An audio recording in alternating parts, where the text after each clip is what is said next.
And most welcome. तो चलो आज की क्लास स्टार्ट करते हैं। एंड आज की क्लास में हम जो टॉपिक को समझेंगे, ये टॉपिक है हमारा calculation of interest on capital. Okay, so let's start.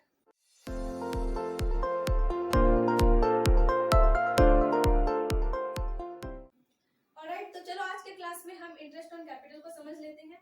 मैंने आपको पिछला क्लास में बताया था कि हम सभी जो है वो आज के क्लास में profit and loss appropriation account को समझेंगे। बट मैंने देखा कि कुछ बहुत सारे टॉपिक्स हैं जो उससे पहले भी हमें पढ़ने चाहिए। तो सबसे पहले हम आज की क्लास में इंटरेस्ट ऑन कैपिटल का कैलकुलेशन को समझेंगे। ओके, देन हमारा जो नेक्स्ट क्लास होगा वो इंटरेस्ट ऑन ड्राइंग का कैलकुलेशन का होगा। ओके, तो चलो हेडिंग डालो हमारे साथ साथ, calculation of interest on capital. Okay,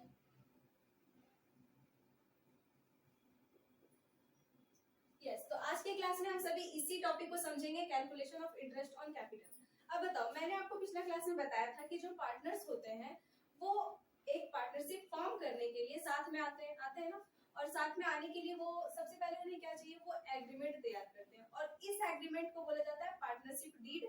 और इस पार्टनरशिप डीड में पार्टनर से रिलेटेड जितने भी उनके बीच का जितना भी समझौता हुआ है या जितना भी एग्रीमेंट हुआ उन सभी को उसमें नोट किया जाता है। तो उसमें पार्टनर्स के कैपिटल के बारे में भी दिया जाता है, पार्टनर्स को इंटरेस्ट ऑन कैपिटल के बारे में भी दिया जाता है, ड्राइंग्स, इंटरेस्ट ऑन ड्राइंग्स, सभी चीजों के बारे में उसमें लिखा जाता है। ठीक है, तो अब हमें यहाँ पे बात ये करना है कि किस सिचुएशन में पार्टनर्स को इंटरेस्ट ऑन कैपिटल मिलेगा एंड किस सिचुएशन में पार्टनर्स को इंटरेस्ट ऑन कैपिटल नहीं मिलेगा। ओके, तो देखो, अगर पार्टनर्स ने ये पार्टनरशिप डीड तैयार किया है एंड उस पार्टनरशिप डीड में क्लियरली मेंशन है कि पार्टनर्स को जो है वो इंटरेस्ट ऑन कैपिटल दिए जाएंगे, तो यस, पार्टनर्स को इंटरेस्ट ऑन कैपिटल मिलेंगे। बट इफ अगर पार्टनरशिप डीड में नहीं लिखा हुआ है कि पार्टनर्स को इंटरेस्ट ऑन कैपिटल मिलेंगे, तो फिर कोई भी पार्टनर्स को इंटरेस्ट ऑन कैपिटल नहीं मिलेगा। ओके, जैसे कि हम सभी ने जाना था ना कि अगर पार्टनरशिप डीड साइलेंट हो, मतलब अगर पार्टनर्स के बीच में कोई भी पार्टनरशिप डीड तैयार ना हुआ हो, तो उस सिचुएशन में हम इंडियन पार्टनरशिप एक्ट 1932 को लागू करते हैं एंड उसके अनुसार इंटरेस्ट ऑन कैपिटल तभी पार्टनर्स को दिया जाएगा में लिखा गया होगा, तभी उन्हें मिलेगा। ओके, अगर नहीं लिखा गया है तो फिर उन्हें कोई भी इंटरेस्ट ऑन कैपिटल नहीं मिलेगा। आई बात समझ में? अब देखो, अगर तीन पार्टनर्स हैं, ठीक है, मान लो लेट्स से कि मैंगो, ओके, एप्पल एंड बनाना।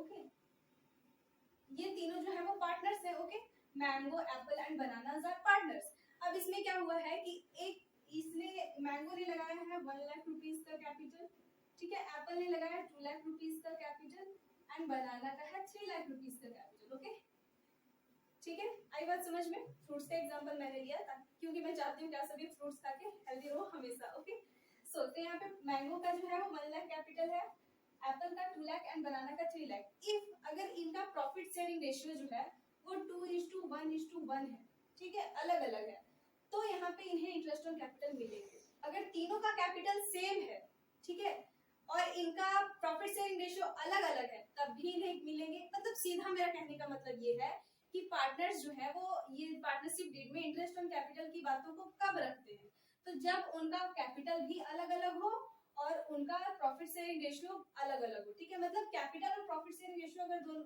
इन तीनों का या जितने भी पार्टनर्स हैं उनका अलग अलग होगा, तब वो इंटरेस्ट ऑन कैपिटल लेना चाहेंगे। ओके, एंड इफ अगर तीनों का कैपिटल भी सेम है एंड प्रॉफिट शेयरिंग रेशियो भी सेम है, तो उस सिचुएशन में इंटरेस्ट ऑन कैपिटल नहीं मिलता है। ठीक है, क्योंकि सब कुछ तो इक्वल है ना, तो इक्वल होने के कारण से उनका प्रॉफिट वगैरह जितनी भी चीजें फॉर्म में होंगी वो सभी में तो तीनों का इक्वल अधिकार होगा। ठीक है, आई बात समझ में? तो अगर वो ले भी रहे हैं इंटरेस्ट ऑन कैपिटल, तो वो किससे लेंगे? प्रॉफिट में से ही लेंगे ना। तो प्रॉफिट में से फॉर्म जो है वो प्रॉफिट में से इंटरेस्ट ऑन कैपिटल इन तीनों को देती है, तो प्रॉफिट थोड़ा कम होता है। अगर ये तीनों प्रॉफिट में से इंटरेस्ट ऑन कैपिटल नहीं लेते, मतलब इंटरेस्ट ऑन कैपिटल लेते ही नहीं है, तो फिर प्रॉफिट जो बचेगा अधिक वो भी तो ये तीनों ही बांटेंगे। आई बात समझ में? तो यस, जब इनका कैपिटल सेम हो, ठीक है, मतलब देखो कैपिटल इसका भी 1 लाख रुपीस है एंड बनाना का भी कैपिटल जो है वो 1 लाख रुपीस है, ठीक है, लेकिन इनका प्रॉफिट शेयरिंग रेशियो अलग अलग है, तब ये लेंगे। ठीक, अब अगर इनका कैपिटल अलग अलग है और प्रॉफिट शेयरिंग रेशियो सेम है, ठीक है, मतलब ये 2 है ये 3 है, कैपिटल अलग अलग है, प्रॉफिट शेयरिंग रेशियो सेम है, तब भी ये लेंगे। जब कैपिटल और प्रॉफिट शेयरिंग रेशियो बोथ दोनों जब इन लोग का सेम होगा तब ये इंटरेस्ट ऑन कैपिटल नहीं लेंगे। ओके, आई बात समझ में।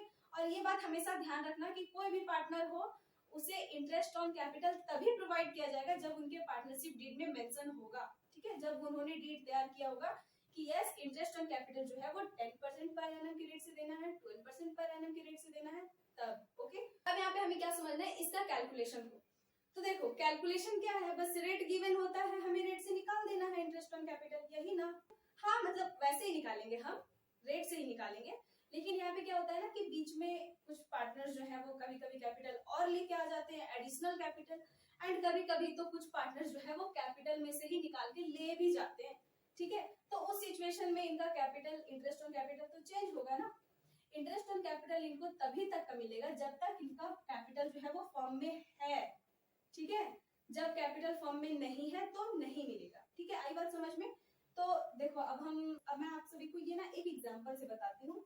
एग्जांपल क्या है कि देखो सपोज कि यहाँ पे जो मैंगो है, जो एग्जांपल मैंने लिया फ्रूट वाला, तो यहाँ पे मैंगो है, ठीक है। मैंगो का कैपिटल कितना है, ₹1,00,000, ठीक है। ये मैंगो का क्या है, कैपिटल है। अब सपोज कि मैंगो, एप्पल और बनाना का जो फर्म है वो कब स्टार्ट हुआ है, 1 अप्रैल को। कब स्टार्ट हुआ, 1 अप्रैल को। ओके, तो 1 अप्रैल को इनका बिजनेस स्टार्ट हुआ है। अब बताओ इसका एंडिंग डेट कब होगा, तो हमें पता है कि 1 अप्रैल से इसका एंडिंग डेट जो है वो कब तक जाएगा, 31 मार्च तक, ठीक है। तो 1 अप्रैल से 31 मार्च तक के बीच में अगर ये कोई कैपिटल लाते हैं तो वो इनका एडिशनल कैपिटल कहलाता है, और अगर ये कैपिटल लेके जाते हैं तो ये इनका कैपिटल विड्रॉन कहलाता है, ठीक है, ड्रॉइंग्स ऑफ कैपिटल कहलाता है। आई बात समझ में। तो यहाँ पे मान लेते हैं कि एडिशनल कैपिटल जो है, एडिशनल कैपिटल मैंगो लेके आया है 1 अक्टूबर को, लेके आया 50,000 रुपीज का, ठीक है। अब हमें यहाँ पे निकालना है कैलकुलेट इंटरेस्ट ऑन कैपिटल। अब यहाँ पे इंटरेस्ट ऑन कैपिटल आपको कैलकुलेट करना है। तब इस सिचुएशन में क्या करेंगे, तो बहुत ही आसान है इस सिचुएशन, मतलब अभी तो हम क्वेश्चन को भी समझेंगे, अभी मैं बस ओवरव्यू आप सभी को दे रही हूँ कि कैसे निकालेंगे, ठीक है। तो सॉल्यूशन हम करेंगे कि सबसे पहले देखो इनका जो ये 1 लाख कैपिटल है इसमें तो कोई चेंजेस नहीं आया, इन्होंने 1 अप्रैल को ये कैपिटल लगाया और ये पूरा 31 मार्च मतलब पूरा 1 साल तक रहा है ना, बीच में ये कैपिटल लेके तो नहीं गए हैं। हाँ लेके आए हैं 50,000 रुपीज, तो जो ये लेके आए हैं उनका कैलकुलेशन तो हम करेंगे ही ये 50,000 रुपीज का, बट यहाँ पे ये जानो कि जो 1 लाख रुपीज है वो पूरा कब तक रहा है, पूरा 31 मार्च तक रहा है। तो सबसे पहले तो ये 1 लाख रुपीज का कैलकुलेशन करो भाई। तो 1 लाख रुपीज का रेट तो मैंने लिखा ही नहीं, तो इंटरेस्ट ऑन कैपिटल का रेट है यहाँ पे 10% पर एनम। पर एनम समझ में आता है कि 10% पर एनम मतलब पूरे 1 ईयर का इंटरेस्ट ऑन कैपिटल जो है वो इन्हें 10% प्रोवाइड किया जाएगा। ओके, तो यहाँ पे 10% आप कैलकुलेट कर दोगे इसका, तो दैट इज 10,000 रुपीज, ठीक है। तो क्या ये 10,000 रुपीज है, क्या यही इनका कैपिटल, क्या यही इनका इंटरेस्ट ऑन कैपिटल होगा, बिल्कुल भी नहीं, क्योंकि इन्होंने 50,000 रुपीज एक्स्ट्रा भी तो लाया है, इस पे भी ये इंटरेस्ट ऑन कैपिटल को छोड़ने वाला नहीं है, ठीक है। तो यहाँ पे क्या होगा, 50,000 रुपीज का हम और निकालेंगे 10% के रेट से। अब यहाँ पे एक और मल्टीप्लाई का साइन क्यों, क्योंकि ये 50,000 रुपीज पे 10% तो हम निकालेंगे, बट कितने समय के लिए निकालेंगे, ये क्या पूरा 1 साल का रहेगा, 1 साल का क्यों, इन्होंने लेके कब आया है, 1 अक्टूबर को, ठीक है, 1 अक्टूबर को लेके आया है। अब यहाँ पे 1 अक्टूबर से लेकर 31 मार्च तक के बीच के समय का ही इन्हें इंटरेस्ट प्रोवाइड किया जाएगा, ठीक है। तो देखो कैलकुलेट करो कितना है, अक्टूबर, नवंबर, दिसंबर, जनवरी, फरवरी, मार्च, 6 मंथ हुए ना, तो इन्हें अब केवल ये 50,000 रुपीज पे 6 मंथ का ही इंटरेस्ट प्रोवाइड किया जाएगा। ओके, तो इसलिए हम इसे 6/12 करेंगे। 12 क्यों, क्योंकि 12 मंथ्स में से बस 6 मंथ का ही इन्हें मिल रहा है इंटरेस्ट, इसलिए। ओके, टोटल मंथ 12 होता है ना, ये सब तो बेसिक मैथ्स कैलकुलेशन है। ओके, सो अब हम इसे सॉल्व करते हैं, ये 2 हो जाएंगे, ये खत्म हमारे, और यहाँ पे 2,500, तो यहाँ पे इन्हें इंटरेस्ट कितना मिलेगा, 2,500, तो टोटल इंटरेस्ट इन्हें 12,500 रुपीज जो है वो मिलेंगे। आई बात समझ में, बस ऐसे ही आपको कैलकुलेट करना है। इफ अगर ये मैंगो जो है वो एडिशनल ना ला करके विड्रॉ किया रहता तो कुछ नहीं, बस इसी तरह से हम कैलकुलेट करके और इसमें लेस कर देते हैं, ओके। क्योंकि जितने समय के लिए उसने मतलब जिस दिन उसने विड्रॉ किया है उस दिन से लेके लास्ट डे तक, लास्ट डे मतलब last day of financial year का लास्ट डे तक का जो कैलकुलेशन होगा इंटरेस्ट का, वो इंटरेस्ट हम कैलकुलेट करके निकाल लेंगे एंड टोटल इंटरेस्ट में से उसे माइनस कर देंगे, ओके। आई बात समझ में? तो इस तरह से कैलकुलेट हम करते हैं इंटरेस्ट ऑन कैपिटल। ये समझ में आ गया ना कि कैसे करते हैं? अब चलो जल्दी से एग्जांपल कुछ क्वेश्चंस भी सॉल्व कर लेते हैं ताकि ये हमारा कंफ्यूजन बहुत ही अच्छे से क्लियर हो जाए, ओके। तो एनसीईआरटी बुक का ही क्वेश्चन को हम सॉल्व करेंगे, ओके। सबसे पहले जो क्वेश्चन हम पढ़ेंगे वो है क्वेश्चन नंबर 13। उसमें क्या लिखा है? Rahul, Rohit and Karan started partnership business on 1 April 2016। Rahul, Rohit और करण तीन पार्टनर से इनका बिजनेस कब स्टार्ट हुआ? 1 अप्रैल 2016 को विद कैपिटल 20 लाख। राहुल का कैपिटल 20 लाख है, रोहित का कैपिटल 18 लाख रुपीज है एंड देन करण का कैपिटल यहाँ पे गिवन है 16 लाख रुपीज, ओके। चलो ठीक है, यहाँ तक तो क्लियर है। The profit for the year ended 31 मार्च 2017। अब देखो इनका जो है वो 1 अप्रैल को ओके मैं यही बताती हूँ। 1 अप्रैल को जो है वो इनका कैपिटल दिया हुआ है, ठीक है। कैपिटल इनका दिया हुआ है कैसे है? तो राहुल का जो कैपिटल है वो 20 लाख रुपीज है, ठीक है। एंड देन राहुल के बाद इसमें दिया हुआ है रोहित का, तो रोहित का कैपिटल इसमें जो 18 लाख रुपीज है, ठीक है। एंड देन करण, तो करण का यहाँ पे कैपिटल 16 लाख रुपीज है, ठीक है। यहाँ तक तो क्लियर है, कोई प्रॉब्लम नहीं है। अब ये जो है वो 1 अप्रैल को दिया है, ये ध्यान में रखना। उसके बाद जो है यहाँ पे प्रॉफिट दिया है, ठीक। एंड ये प्रॉफिट कब का है? तो 31 मार्च का है, ये 2016 एंड ये 2017, ओके। क्योंकि मेरे पास पुराना बुक है इसलिए यहाँ पे 2016 एंड 17 है। अगर आपके पास न्यू बुक होगा तो हो सकता है कि डेट चेंज हो, ओके। तो ठीक है, यहाँ पे 31 मार्च 2017 का यहाँ पे प्रॉफिट गिवन है, वो भी 1,35,000 रुपीज है, ओके। ठीक है, यहाँ तक तो समझ में आता है। अब देखो यहाँ पे क्या लिखा हुआ है कि इनका ड्राइंग्स भी है, ठीक है। तो ड्राइंग्स कितना है? ड्राइंग्स, राहुल का ड्राइंग्स यहाँ पे गिवन है 50,000 रुपीज। देन रोहित का ड्राइंग्स गिवन है एंड रोहित का ड्राइंग्स भी 50,000 रुपीज है एंड देन करण का कितना है? Rupees 40,000, okay. चलो ठीक है, अब ये की पॉइंट्स को मैंने क्यों नोट किया? अब एक चीज और ध्यान रखो, ये जो ड्राइंग्स है ना वो 2017 31 मार्च का दिया हुआ है। कब का? लास्ट डेट का ड्राइंग्स दिया हुआ है। तो अब बताओ मुझे, मैंने अभी आपको क्या बोला कि ड्राइंग्स भी लेस करेंगे, लेकिन कब तक का लेस करेंगे? तो यहाँ पे देखो हम क्या करते हैं कैलकुलेट, जिस दिन वो विड्रॉ किए हैं उस दिन से लेके लास्ट डे तक का कैलकुलेट करते हैं ना। तो यहाँ पे तो लास्ट ही डेट को निकाल रहा है, ड्राइंग्स कर रहा है, तो यहाँ पे क्या कैलकुलेट करें? मतलब कि इनका सब कुछ मतलब सारा काम हो गया, अब अकाउंट बंद होने वाला है, तब ये जा करके अपना जो है वो ड्राइंग्स किए हैं। तो इस सिचुएशन में हम क्या करें? इस सिचुएशन में जो है ना आपको ड्राइंग्स बस इसका निकालना होगा, जो बस उनका ओपनिंग कैपिटल है इसका, क्योंकि बीच में इन्होंने कहीं कोई नहीं निकाला है ना ही लाया है, ठीक है। मतलब बीच में इनका कोई काम हुआ ऐसा, मतलब 1 अप्रैल से लेकर 31 मार्च तक के बीच में कुछ भी ऐसा इनके साथ नहीं हुआ है, ना ये कैपिटल लाए हैं ना लेके गए हैं। कब का दिया हुआ है? लास्ट डेट का। तो लास्ट डेट पे आप कैसे इंटरेस्ट निकालोगे? मान लेते हैं कि 50,000 रुपीज है, तो 50,000 रुपीज का आप निकालोगे इंटरेस्ट। यहाँ पे रेट गिवन है 5% पर एनम, ओके ठीक है। तो 5% तो निकालेंगे, तो अगर हम 5% निकालेंगे तो पूरा साल का हो जाएगा ना। हमें निकालना कब तक का है कि ये जो है वो किस दिन, मतलब किस दिन तक नहीं रहा है फॉर्म में, तो किस दिन तक नहीं रहा है? लास्ट डेट को तो निकाल लिए, तो बीच में तो रहा था ना इतना दिन, 1 अप्रैल से लेकर 31 मार्च तक रहा था ना। आ रहा है समझ में? तो यस, जब लास्ट डेट होता है तो लास्ट डेट को यहाँ पे विड्रॉ किया है, इसका मतलब कुछ नहीं, वो ड्राइंग्स किया है लास्ट डेट को, जब अकाउंट्स बंद हो गया तब, ठीक है। तो बस एक दिन का इंटरेस्ट यहाँ पे थोड़ी ना कैलकुलेट होगा। आई बात समझ में? तो ठीक है, तो यहाँ पे जो इंटरेस्ट लगेगा ना वो बस इस पे लगेगा, ठीक है। बस 20 लाख का हम क्या कर देंगे? 5% कर देंगे, 20 लाख का 5%, और इस तरीके से हमारा ये जो है वो 1 लाख रुपीज निकल जाएगा। और ये 1 लाख जो है वो राहुल के लिए होगा एंड देन रोहित के लिए क्या होगा? तो रोहित के लिए 18 लाख रुपीज है और 18 लाख रुपीज का भी हम इसी तरह से 5% निकाल देंगे, तो 18 5 are 90 एंड ये 90,000 रुपीज एंड देन करण का, ओके तो करण का कितना है 16 लाख रुपीज, तो 16 लाख लिखेंगे एंड इसका भी 5%, तो ये हमारा हो जाएगा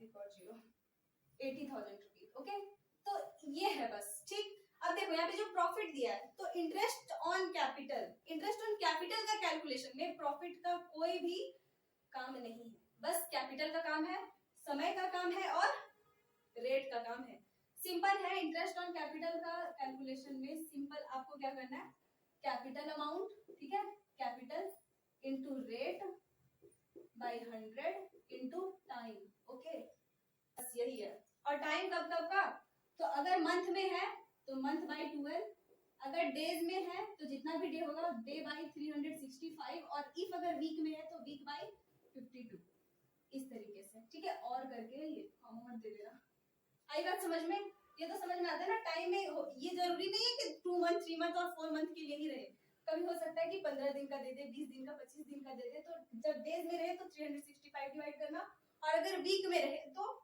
जो भी वीक हो 2 वीक 3 वीक 4 वीक इस तरह से दिया हो तो वीक बाय 52, ओके आई बात समझ में, आई होप कि आपको ये समझ में आ गया। अब हमें क्या करना है, तो अब हम एक और क्वेश्चन को सॉल्व करते हैं जिससे सारा कंफ्यूजन क्लियर हो जाए, ठीक है। तो अभी मैं इसे क्लीन करती हूँ, ठीक है। तो देखो इसके बाद वाला जो क्वेश्चन है उस क्वेश्चन को अभी हम सॉल्व करेंगे, ओके। इसके बाद में क्या है क्वेश्चन, तो देखो लिखा हुआ है कि सनफ्लावर एंड पिंक रोज, तो हम दोनों का कैलकुलेट करेंगे, एक साइड सनफ्लावर का कैलकुलेट करेंगे एंड एक साइड पिंक रोज का, ओके। तो इधर हम सनफ्लावर का करेंगे कैलकुलेट एंड इधर पिंक रोज का, ओके। तो देखो क्या लिखा हुआ है, लिखा है कि sunflower and pink rose started partnership business on 1 April 2016। इनका बिजनेस कब स्टार्ट हुआ, 1 अप्रैल 2016। मेरा बुक पुराना है इसलिए 2016 एंड 17 है, ओके। आपका न्यू बुक होगा उसमें डेट चेंज होगा, ये मैं बार बार बोल रही हूँ, okay. So with Capitals 2,50,000 rupees and 1,50,000 rupees. Sunflower का कैपिटल कितना है, ओपनिंग कैपिटल, ओपनिंग कैपिटल मतलब जो ये कैपिटल लेके आए हैं, तो इनका 2,50,000 रुपीज है। एंड रोज का कितना है कैपिटल, तो रोज का कैपिटल जो है वो 1,50,000 रुपीज है, ओके। सो 1,50,000 रुपीज, क्लियर यहाँ तक, ठीक है। नेक्स्ट लिखा है कि ऑन 1 अक्टूबर 2016, ये जो कैपिटल है वो कब का है, तो ये 1 अप्रैल का है, ओके। लेकिन अब क्या हुआ कि 1 अक्टूबर को मतलब 1 अक्टूबर को इन्होंने डिसाइड किया कि their capital should be 2 lakh each, मतलब इन्होंने डिसाइड किया कि अब सनफ्लावर का कैपिटल भी 2 लाख रुपया रहना चाहिए और पिंक रोज का भी कैपिटल 2 लाख होना चाहिए। अब बताओ सनफ्लावर, बस इतना ही लिखा है, उसके बाद लिखा है the necessary adjustment in the capital R made by introducing और विड्रॉइंग कैश, मतलब अब इनको 2 लाख करना है तो अगर इनको लाना होगा या ले जाना होगा तो वो कैश में लेके आएंगे, ले जाएंगे, और इनको भी 2 लाख करने के लिए अगर कुछ लाना होगा ले जाना होगा तो ये कैश में लाएंगे और ले जाएंगे, ठीक है। यही लिखा हुआ है। एंड इनका इंटरेस्ट ऑन कैपिटल जो है वो 10% के रेट से देना है, ठीक है। यहाँ पे सनफ्लावर का पहले कितना था 2,50,000 रुपीज, करना कितना है 2 लाख, तो ये 50,000 जो एक्स्ट्रा है ये इसका क्या करेगी, तो ये 50,000 एक्स्ट्रा घर लेके जाएगी, ठीक है। ये क्या करेगी, विड्रॉ करेगी, ठीक। चलो इसका मतलब ये है, क्वेश्चन का मतलब ये बन गया कि 2,50,000 रुपीज तो उनका 1 अप्रैल को था, लेकिन 1 अक्टूबर को जो है वो ये विड्रॉ करती हैं, मतलब सनफ्लावर जी विड्रॉ करती हैं कितना 50,000 रुपीज। कैसे विड्रॉ करती हैं समझ में आया, क्योंकि उन्हें 2 लाख बनाना था तो अब वो 50,000 लेके जाएंगी, ओके। अब ये पिंक रोज जी के बारे में बात करते हैं। पिंक रोज जी के पास 1,50,000 रुपीज था, अब उन्हें करना कितना है 2 लाख रुपीज, तो ये 50,000 रुपीज जो है वो एडिशनल कैपिटल लेके आएंगी, ओके। एडिशनल कैपिटल ये लेके आएंगी कितना 50,000 रुपीज, कब 1 अक्टूबर को। आई बात समझ में, कैसे हुआ, इनको भी 2 लाख करना था, इनको भी 2 लाख करना था, बट इनके पास ज्यादा था 50,000 ये लेके जा रही है एंड इनके पास कम था ये लेके आ रही है, ओके। तो चलो कैलकुलेट करते हैं, मैं ये 2 लाख इरेज कर देती हूँ, ठीक है। समझ में आया ना ये 50,000 कहाँ से विड्रॉ कर रही है एंड ये 50,000 कहाँ से ला रही है, ठीक है। तो अब इनका इंटरेस्ट ऑन कैपिटल हमें कैलकुलेट करना होगा। ये जो 2,50,000 रुपीज है इसका तो हमें 10% पूरा कैलकुलेट करना होगा, क्योंकि मैंने आपको बताया था कि जब भी विड्रॉन का केस रहे तो वो जिस दिन विड्रॉ करते हैं उस दिन से लेकर के लास्ट डेट तक का इंटरेस्ट को कैलकुलेट करके हम टोटल इंटरेस्ट में माइनस कर देते हैं। ओके, तो टोटल इंटरेस्ट इसका क्या होगा, तो 2,50,000 का 10% निकाल लो। ठीक है, इसे मैं थोड़ा साइड लिखती हूँ। 2,50,000 रुपीज का 10% अगर हम कैलकुलेट कर लें तो दैट इज 25,000 रुपीज। तो 25,000 लिखेंगे। ठीक है, तो अब यहाँ पे देखना है कि क्योंकि इन्होंने विड्रॉन किया है, क्या क्या विड्रॉन, ये लेके गई है तो इसे ऐड तो करेंगे नहीं, क्योंकि ये लेके गई है तो माइनस ही होगा। तो यहाँ पे हम लेस ऐसे लिख देते हैं। ठीक है, और ये ड्रॉन करी है। ठीक है, तो इन्होंने विड्रॉन करा है 50,000 रुपीज, तो 50,000 रुपीज का 10% हम निकालेंगे। अब देखो इन्होंने कब विड्रॉन किया, 1 अक्टूबर को। तो 1 अक्टूबर से लेकर के एंडिंग डेट तक, एंडिंग डेट कब है, 31 मार्च। ठीक है, तो अक्टूबर टू मार्च तक का इंटरेस्ट हम कैलकुलेट करेंगे और ये टोटल इंटरेस्ट में माइनस कर देंगे। तो कितना टाइम पीरियड होता है, अक्टूबर टू मार्च 6 मंथ होते हैं। ओके, तो 6/12 हम करेंगे। ओके, एंड इस तरीके से हम कैलकुलेट करेंगे एंड ये हमारा होता है 2,500। ओके, तो ये 2,500 को हम यहाँ पे माइनस कर देंगे एंड ये माइनस करेंगे तो हमारा यहाँ पे आता है 0,052 एंड 2, मतलब कि सनफ्लावर को कितना इंटरेस्ट मिलेगा, 22,500। ओके, तो ये है interest on capital of sunflower. ठीक है, मतलब फर्म जो है वो सनफ्लावर को 22,500 रुपए इंटरेस्ट देगी लास्ट डेट को। लास्ट डे कब है, 31 मार्च 2017 को। ओके, देन अब यहाँ पे आते हैं हम कैपिटल पिंक रोज जी के पास। तो पिंक रोज जी के पास 1,50,000 रुपए है, तो 1,50,000 का 10% निकालो भाई। 10% निकालने पर ये हमारा 15,000 रुपीज हो जाता है। ठीक है, यहाँ तक तो क्लियर है। देन इन्होंने एडिशनल कैपिटल लेके आया है तो इनका जो है वो ऐड होगा। ठीक है, यानी विड्रॉन को लेस करते हैं और एडिशनल लेके आए हैं तो इस पे तो देना पड़ेगा ना, तो इसका कैपिटल तो ऐड ही करेंगे। देखो फर्म को इसका कैपिटल, ये 50,000 हिस्से का कैपिटल तो नहीं देना पड़ा, इसलिए वो टोटल कैपिटल में से इसे लेस कर देते हैं। लेकिन अब फर्म को जो है ये 50,000 जो एक्स्ट्रा लेके आई है इस पे तो इन्हें देना ही पड़ेगा ना कैपिटल, तो यस इस पे देना पड़ेगा। तो इस पे कैलकुलेट करो 10% एंड ये भी अक्टूबर में लाई थी, 1 अक्टूबर को टू 31 मार्च तक का। ठीक है, तो यहाँ भी 6 मंथ का समय होता है तो 6/12 हम करेंगे एंड अगेन यहाँ पे अगर हम कैलकुलेट करते हैं तो ये हमारा 2,500 होता है। 2,500 हम यहाँ पे ऐड कर देंगे तो ये हमारा 17,500 होता है। तो ये है interest on capital for pink rose ji. Okay, आई बात समझ में। तो इस तरह से इंटरेस्ट ऑन कैपिटल कैलकुलेट करते हैं। आई होप कि आपको आज का क्लास समझ में आया। नेक्स्ट क्लास में हम calculation of interest on drawing को समझेंगे। ओके, सो तब तक के लिए bye bye, have a good day.